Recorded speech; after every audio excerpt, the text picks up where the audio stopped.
Welcome to Flip of the Week.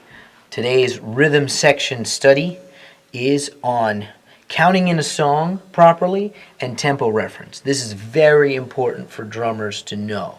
How do you count a band in? And how do you know you have the right tempo?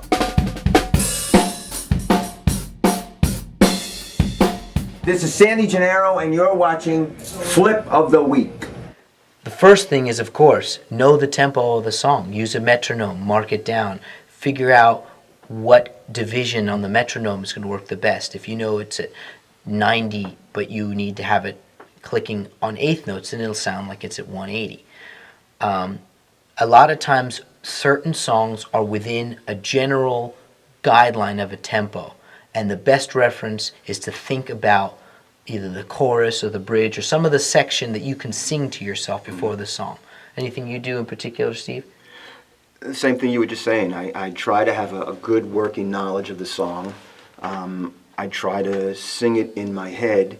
If you can get the lyrics out comfortably, that's probably where it should be. Definitely. So here's an example of thinking about the song before you play it, feeling it, and then counting it in. 1, 2, 1, 2, 3, 4. Now, as you might have noticed, I gave a 2-measure count. A 1, a 2, a 1, 2, 3, 4 never is not going to work because it gives you plenty of time, gives you subdivisions, and it gives ample time for everybody to make sure they're in position or even just to stop the train before it leaves the station. Right. Because if you haven't seen everybody ready or somebody notices last minute their tuner's still on, they're not going to get any sound, they can stop you before there's like half the band starting and not the other half.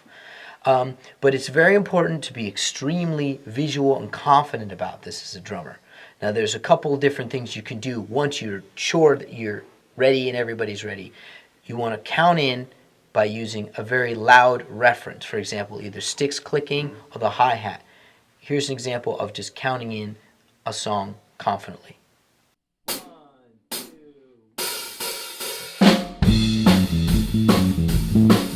The next example on counting in a song is using a distinctive fill that will not only help reference where the downbeat's going to be, but also should be stylistically appropriate. For example, you wouldn't use a very loud, ruckusy rock and roll style intro for a ballad, but you might, for a Motown, use a small 7-stroke roll or one of those kind of Motown-y, very obvious fills because it sets a mood and it sets the downbeat, and it also sounds like it's part of the song.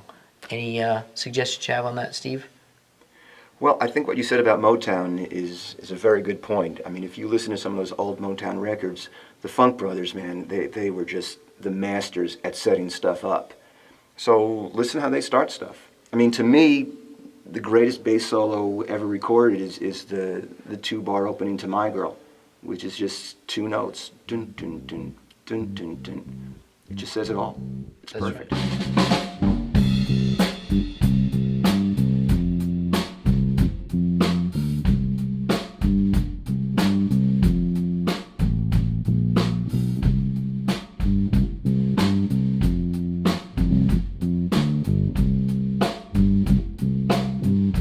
It's all about setting it up from the get-go, because if you set it off the right way, it'll feel great. If it doesn't, sometimes it can take a little while to settle, and before you know it, you've missed the whole verse.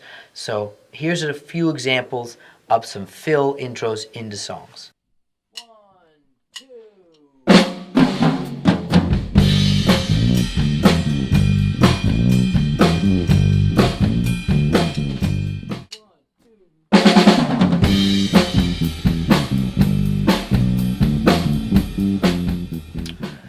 Now that we have a bit of an idea of how to start a song and make sure it's all together, we want to make sure that we know what the tempo is. And let's say we don't know the tempo because we don't have a metronome with us, or somebody just gives us a random reference number. There's certain tempos that are very common and they're easy to reference even if you're kind of overexcited and you're not sure if you remember exactly where the tempo is for that song. You can reference something else. If you know a song is at 120, a march is at 120. You can think of any march. Yankee Doodle Dandy or something is at 120.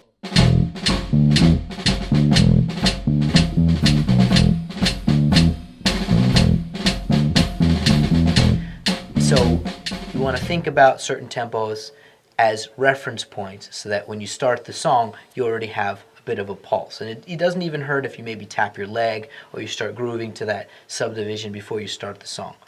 Anything you do to memorize certain tempos, Steve? Well, what you were just saying about 120, I don't know if this is true or not, but I've been told that the reason 120 is the most popular dance tempo is because the human heartbeat, the average human heartbeat, is 120 beats per minute. So I find that if we're trying to establish a dance pulse, I will listen to my heartbeat and try to put it right there. And 9 times out of 10, it's going to work. Right on, right on. 120 is also Billie Jean, which as soon as you hear that groove before the bass kicks in, it's 120. Yeah.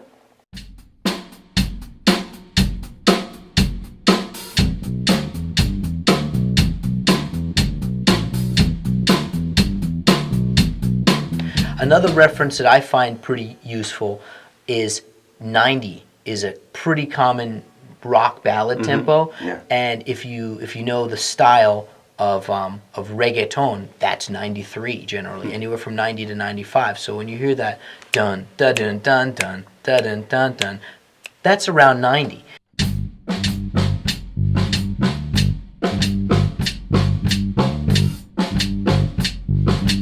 Another one that's good, if let's say you need to do it at 80. Well, I have a harder time remembering 80, but I can usually remember 160. 160 is drum and bass tempo.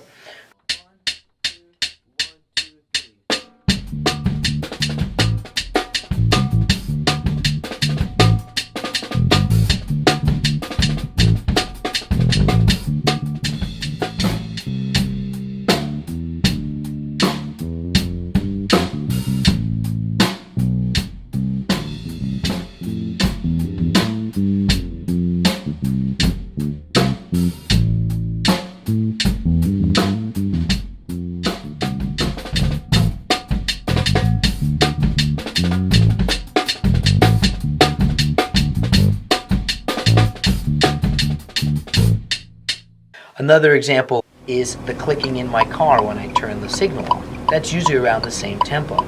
So if I just half that, I get 80. Yeah. I never knew that. Yeah. So those are a few good references.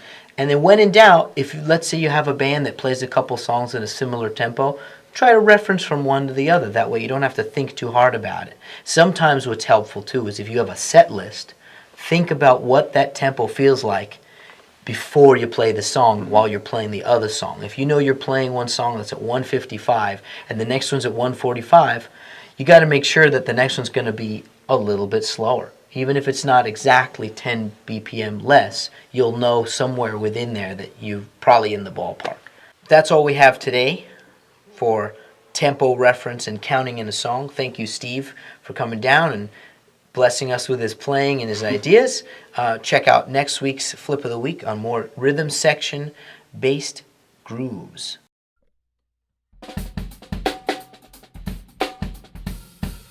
Next time on Flip of the Week,